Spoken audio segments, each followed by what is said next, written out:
ஏன்டா அவங்களுக்கெல்லாம் அந்த பலூன் அக்கான்னு வீட்டுக்குள்ளே அவ்வளோ பெரிய அக்கா உட்காந்துட்டு இருக்காங்களே, அவங்களெல்லாம் உங்களுக்கு கண்ணிலே தெரியவே தெரியாதா? புரியவே இல்லையே. எந்த கேள்வி கேட்டாலையும் உங்களுக்கு ஒன்று திவ்யாவை குத்தணும், இல்லைன்னா சாண்ட்ராவை குத்தணும், இல்லைன்னா பார்வதியை குத்தணும், இல்லைன்னா கமருதீனை குத்தணும். இதை தவிர வேறு என்னத்தையும் பண்ண மாட்டீங்க நீங்கள். ஆரம்பத்துலேருந்து இதே தான் மக்களை பண்ணிகிட்ருக்காங்க அவங்க. இன்றைக்கி 3வது ப்ரோமோ ரிலீஸ் ஆகிருக்கு. அதில் விஜய் சேதுபதி ஒரு நல்ல கேள்வி கேட்டிருக்காப்புல. என்ன கேள்வி அப்படின்னு பார்த்தீங்கன்னா, இவ்வளோ நாள் சும்மா இருந்த ஒருத்தர் டிக்கெட் டு ஃபினாலே டாஸ்க் வந்து விளையாடி ஃபைனலுக்கு டைரெக்டாக போகக்கூடிய ஒரு விஷயத்த என்னால் ஏற்றுக்க முடியாது. அதாவது சொல்லப்போனால், நான் போனலைன்னா கூட பரவாயில்ல, இந்த ஆள் வந்து ஃபைனலுக்கு போகவே கூடாது அப்படின்னு நினைக்கக்கூடிய ஆட்கள் யார் அப்படிங்கிறத வந்து கேட்டிருக்காப்புல. இது ஒரு நல்ல கேள்வி. ஏன்னா அப்போ தான் வெளியில் இருக்கக்கூடிய வன்மங்களும் தெரியும், உள்ளே இருக்கக்கூடிய வன்மங்களும் தெரியும்.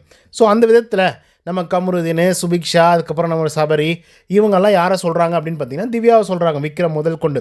ஏன்னா பெருசாக எஃபர்ட் போட்டதில்லை, பெருசாக விளையாடுனதில்லை அப்படின்னு சொல்லி. அதுக்கடுத்து அந்த சபரி, திரும்பியும் வந்து கமருதீன், இவங்கெல்லாம் யாரை சொல்கிறாங்க அப்படின்னு பார்த்தீங்கன்னா நம்மளுடைய சாண்ட்ராவை சொல்கிறாங்க. என்ன காரணம் சொல்கிறாங்க அப்படின்னா, இவங்க சும்மா லேசாக வந்துட்டாங்க, அப்படியே கடந்து வந்துட்டுருக்காங்க, ஆனால் ஒன்றுமே வீட்டுக்குள்ளே பண்ணலை அப்படிங்கிற மாதிரி வந்து பார்த்திங்க அப்படின்னா சொல்லிகிட்டு இருக்காங்கன்னு வச்சுக்கோங்களேன். எனக்கு என்னென்னா, வீட்டுக்குள்ளே அவங்க மட்டும்தான் அப்படி இருக்காங்களா? ஒன்று கமருதீன் ஒரு பக்கம் சொல்லிகிட்டு இருக்காங்க, கமருதீன், திவ்யா, அதுக்கப்புறம் நம்மளுடைய சாண்ட்ரா, ஓகேவா? ஸோ இந்த 3 பேர் மட்டும் தான் அந்த வீட்டுக்குள்ளே இருக்காங்களா சும்மா? சபரிநாதன் சார், நீங்கள் என்ன சார் பண்ணீங்க? இந்த பக்கம் சுபிக்ஷா, நீங்கள் என்னம்மா பண்ணீங்க?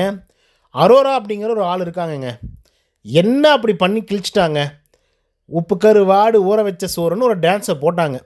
அன்னைக்கு அரோராவுக்கு உருவாங்கினாங்க பாருங்கள் ஒரு ரியல் ஃபேன்ஸு. வா சுவாமி, இத்தனை நாட்களடா கூப்பிட்டு வருவீங்க அப்படின்ற அளவுக்கு வந்து பார்த்திங்க அப்படின்னா இருக்குது.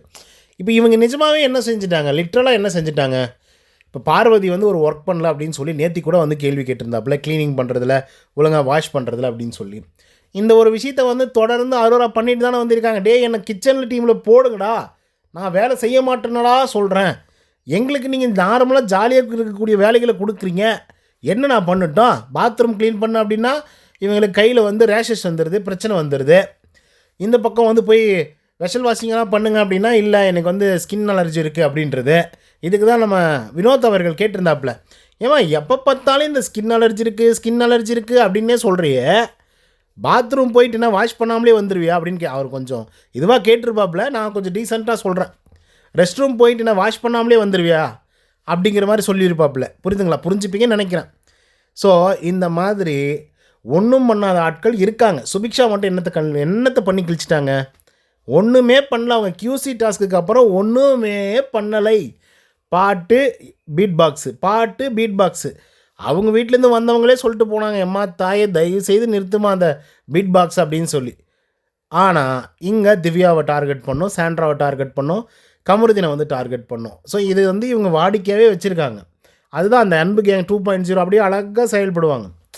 புரியுதுங்களா? இதில் வந்து நம்மளுடைய திவ்யா அவர்கள் இருக்காங்க இல்லையா, அவங்களும் அதில் சேர்ந்துட்டாங்க, அது வேறு விஷயம். பட்டு மொத்தமாக சேர்த்து ஆப்படிச்சிருக்காங்க. பார்ப்போம் என்ன நடக்குது அப்படின்னு சொல்லி. ஓகே மக்களே, நீங்கள் சொல்லுங்கள், உண்மையாகவே இந்த வீட்டுக்குள்ளே சும்மா இருக்கிறது யார் இத்தனை காலங்கள் கடந்து வந்திருக்காங்க அப்படிங்கிறத கமெண்ட்ஸில் சொல்லுங்கள். இந்த வீடியோ பிடிச்சிருந்தால் லைக் அண்ட் சப்ஸ்கிரைப் பண்ண மறந்துடாதீங்க. நன்றி, வணக்கம்.